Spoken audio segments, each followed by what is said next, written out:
tiam ni ong ati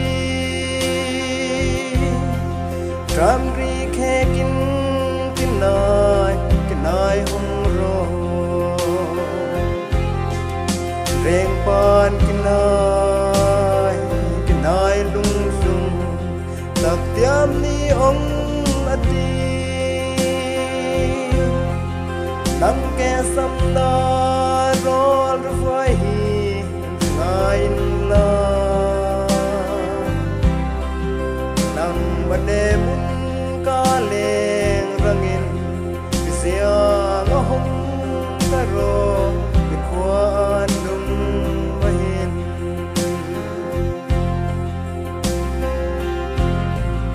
kamwal rizon sum de puanin e thom kinai nil mang rang kamwal thune na pai un la sia nga hom ki rei ei mahiring na ne sangam na di reng pan kinai tung sung tak tiam ni ong ati nam ke sam na rol vai ngai na nam bade mun ka leng rangin sia nga hom ka ro bi kwan dum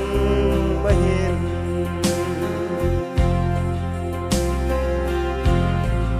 Krishna sika tuang tu he chu kum luang lom na sang an ti mo si thom in riang faran reng pa in pa se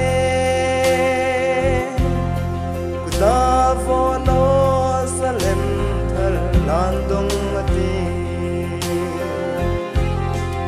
reng pan kinai lung sung tak tiam ni ong ati nam ke sam na rol vai ngai na nam bade mun ka le